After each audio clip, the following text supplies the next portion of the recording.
I'm using this book as a frame. It's called Meeting the Shadow, the Hidden Power of the Dark Side of Human Nature. Before I get into this video, I do want to say to subscribe if you haven't subscribed, and thank you to all the subscribers. I appreciate you. Carl Jung says, one does not become enlightened by imagining figures of light, but by making the darkness conscious. And what it really means is that we are not enlightened by our illusions. We are enlightened by us really getting to know ourselves, getting to know the hidden realms of ourselves, getting to know the darker aspects of our own selves. So I'm just reading from the back of this book. Rage, jealousy, lying, resentment, blaming, greed. These forbidden feelings and behaviors arise from the dark, denied parts of ourselves, the personal shadow. Everyone has a shadow, which begins to develop in childhood as a result of stuffing away negative feelings in order to build a proper ego.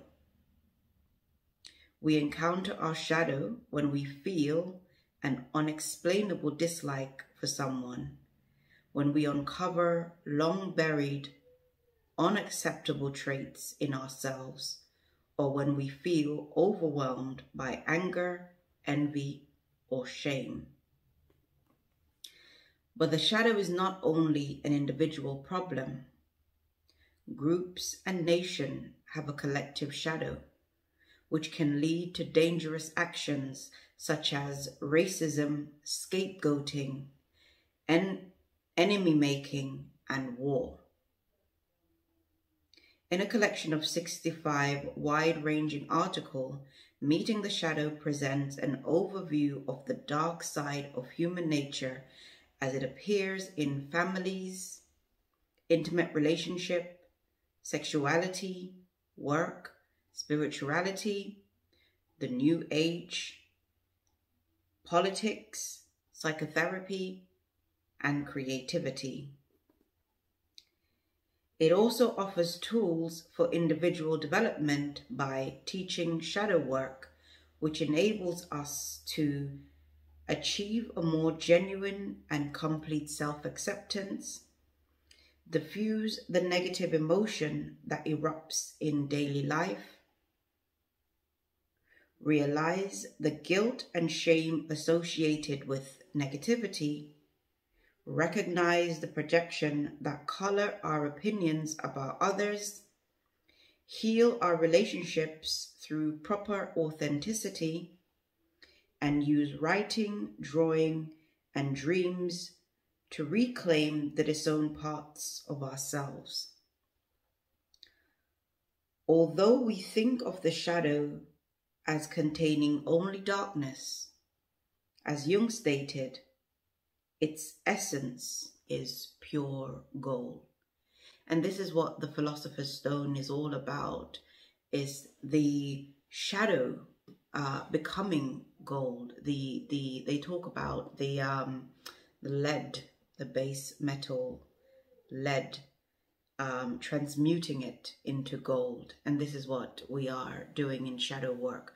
So although this is incredibly painful and difficult for us to look into ourselves, and most people will not do personal development because of it, because if you don't do personal development, you can continue to defecate on your own life, urinate all over your own life like a cow in a field, not realizing the mess it's making because it's unconscious or barely conscious.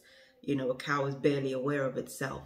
So many of us will go through our lives like a cow, urinating, defecating on our own selves, on our families, on our work opportunities, the relationships we're having, not realizing we're the ones doing it and wanting to blame and project onto other people. Shadow work actually helps us to be able to look at ourselves properly so that we are able to then grow out of the darkness into the light, and so that we can transmute this lower ego and the lower aspects of ourselves into understanding or becoming what is called Christ consciousness, or bodhi, or samadhi, or enlightenment. Okay, these are these different words that are used for illumination. Okay, or gold. Transmuting lead into gold. This is what the shadow work is an alchemical process of transmutation, but we can't do it without getting dirty. Okay, so this is tough, and it is it takes a lot of courage to do this. It doesn't take as much courage to go around making enemies and blaming other people for the things that you've done. Some people have done things to others and don't even realize they're the ones doing it. Or if they have a negative encounter, they want to project onto the person because that person, they say, caused them to feel bad. But actually, it's something in you that is expressing itself. And so when people don't like that, and that's very different to someone abusing you. It's very different to someone using you, abusing you, belittling you, or doing something to you, But when we're in this kind of, they call it the, when your ego is in its infancy, which people don't like either. Many people don't like to hear that they're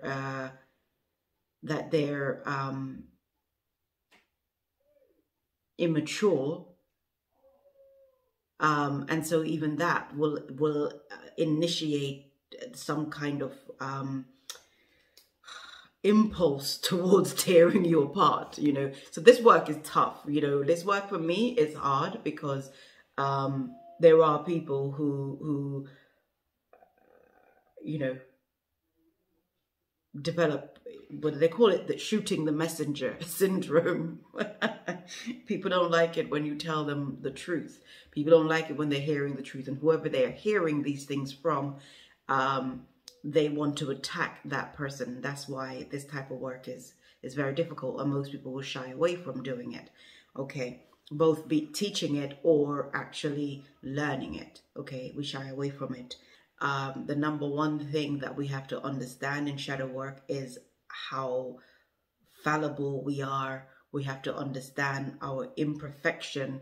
We have to understand the darkest aspects of our own self. So there is no hubris in shadow work. Shadow work is actually the most humbling thing you'll ever do. Okay, I want to talk about being used, and I want to talk about when you are used, what that can develop in you when you are used, and why it's important to understand usury and to understand what it was that you wanted from the person who used you and why you're really upset. When we're used by someone, it can initiate in us feelings of resentment. We could have disproportionate blame, which means that we don't take enough responsibility for how we feel or for what's happened. So we might villainize the other person completely, and or to a great extent, without us looking at what's going on with ourselves. And we also might engage in projection, which is to project evil onto the other person and maybe put ourselves in or paint ourselves in a saintly light. Like, it's not to say that people don't deceive, because some people are deceptive. People do deceive. People do abuse. Okay, and if you've been abused, it is not your fault. This is not what we're talking about here. And this is why making YouTube videos is very, very difficult and complicated, because people can get the wrong end of the stick, right? If you are abused, this is not your fault. This is not saying that this is your fault and that you should take the blame for it. This is not what we're doing. Somebody deceives you and uses you in any kind of way. This is not your fault, okay? But what we're doing when we're doing shadow work is we're looking at how we can create boundaries, we can protect ourselves. My teacher always said, what's the payoff? What's in it for you? What's in it for you? So even if somebody was in an abusive relationship, we'd have to look at what are they getting out of the relationship.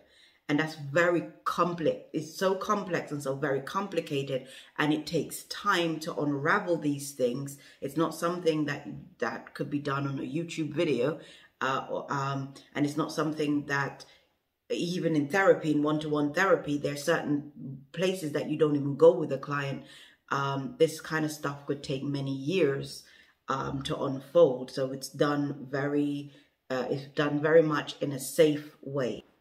So, and this would not be the place to talk about certain issues. This is just talking about petty issues that can actually end up causing you a great deal of harm, because even though something might be petty in terms of it's not a crime or it's not this major event, but it can actually cause you serious harm nevertheless. It's like if you step on a rusty nail, it's something that's relatively small, but actually can unattended could have a greater consequence, if that makes sense, right? So let's say that you were used by a friend, for example, and whatever they used you for, I don't know, whether it's advice when they're going through stuff and then they bugger off and leave you when they're happy. That's going to happen to light workers. Okay, this is why I'm actually doing this video, because every light worker at some point you're going to be used. Okay, and so you got to prepare yourself for it so that you don't descend into darkness, and so you don't descend into the lower aspects of yourself whenever you're used. This is what this video is for. Okay, you're going to get used, because people like to use light. We use light for things, okay? And the light never gets thanked. We turn on the light in the room so we can read a book. We turn on the light so we can search for something or do whatever we're doing. But the light is never really, unless it's got pretty chandeliers around it or something, the light is never really noticed. And this is why a lot of times you're going to be overlooked, you know. People will just come to you for whatever they want, never really paying attention to the fact that you're a human being and that you've got needs or whatever. Do you know what I mean? So you might find that people do this to you. It's going to happen. If it hasn't happened yet, it will happen. So it's just to help you not to develop resentment towards people, because if you develop resentment, you're developing certain chemicals within yourself that's going to erode your organs. It's also going to block you from your spiritual development. It's going to block you from greater awareness if you are trying to develop your etheric and astral body. So it's going to prevent those things, and what's going to happen is that you're going to end up having illusions rather than ascending properly. My kids are making so much noise. Oh my days. My children wants to be homeschooled. They would have had to be homeschooled anyway, so it's probably a good thing that they do want to be homeschooled. But I swear to God, my own shadow, my protector, was like, oh my, these children.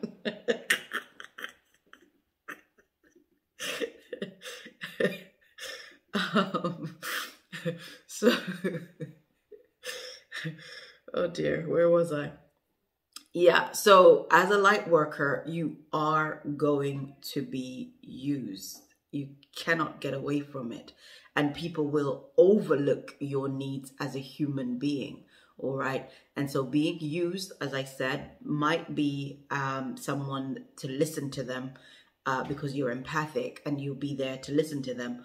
Or they need something from you. Maybe it's money or a place to stay or whatever it might be.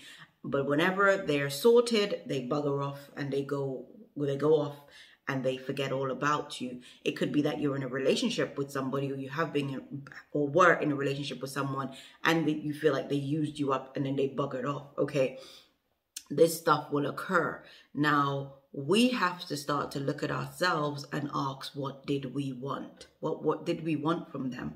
And whenever they go off, when they leave, maybe we're not getting that thing from them that we wanted. And that causes us to get pissed off. That causes us to become resentful, okay?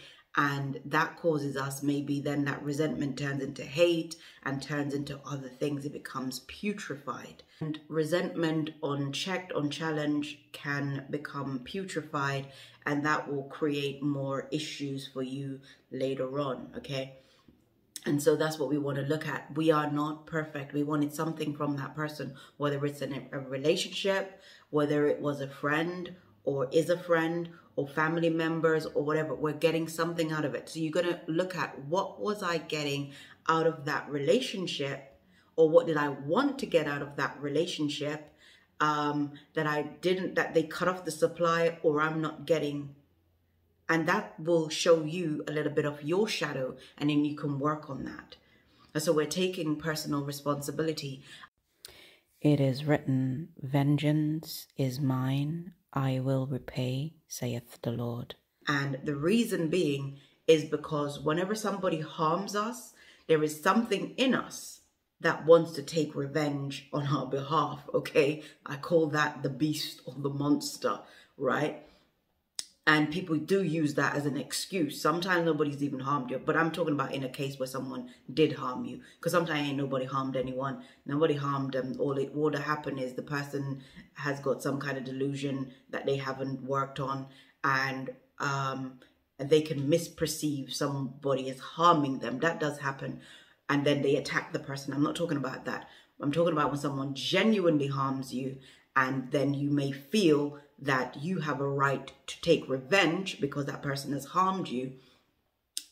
This is why Christ says, "Vengeance is mine," or the Bible, it's not Christ. "Vengeance is mine, saith the Lord, I will recompense." So this is a metaphysical teaching that the universe will create balance. You do not have to go out and harm anybody. You do not have to take it upon yourself to harm anyone. Furthermore, we have learned that revenge is okay, because we see it all around us in movies, every movie, every play, every single thing, even in music. We see it all around, where people justify their own villainy, and they justify the violence in themselves by taking revenge on other people, and then everyone cheers, okay? And so because of that, we have it in our minds that it's okay to take revenge. That's something that, as a person who is developing and a person who is doing this type of work, doing shadow work, we have to understand that this can be used against us, and it's often used against us to weaponize us against other people, okay? When it's used as in a collective sense. Certain entities can use this phenomena of revenge to cause us to become the villain, to be violent towards another person.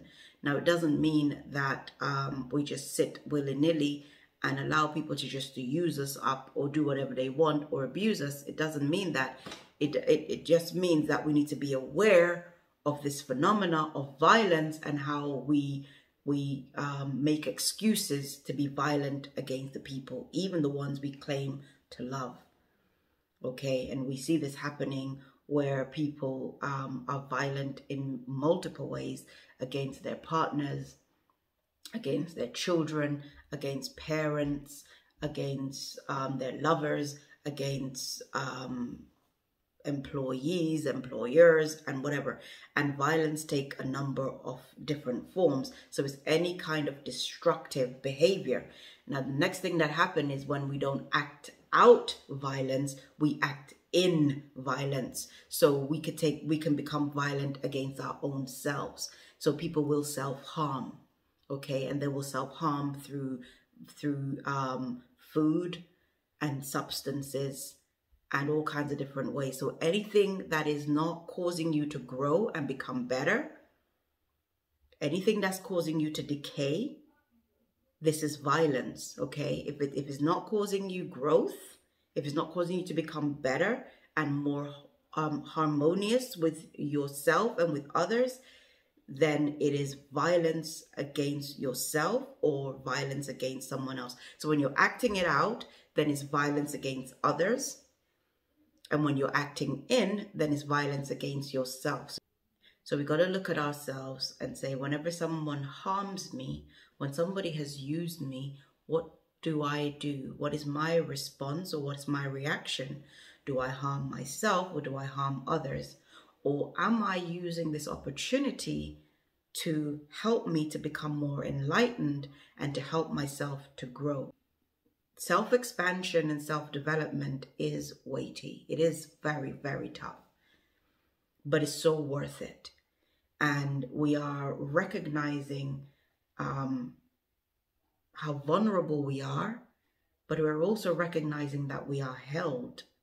We are held, and that we are loved and we are supported by the universe. There's nothing better than that, I can tell you. And so the less we blame other people and we start to check in on ourselves and say, what did I want? Or what do I want? What was I getting out of it that I'm no longer getting out of it? What am I really pissed off about? Then we can start to really grow and to evolve. This is what real evolution is all about, as opposed to blaming somebody else, because it feels powerful to blame and it feels powerful to rage, but actually that's the weakest thing that we can do. Self-growth, responsibility, self-awareness takes courage. Although I find this work hard, it is a privilege. It's not something I take lightly, so I know I have my grumpy days. I'm having one of them today. I'm extremely exhausted. It is a privilege for me to do this work, and I hope that anybody who has the time, money, or whatever it is to be able to work on yourself, that I hope you know what a privilege it is. And when you work on yourself, that's how we truly help the world, by working on ourselves, because it's each of us individually doing the work, because each of us individually is the collective.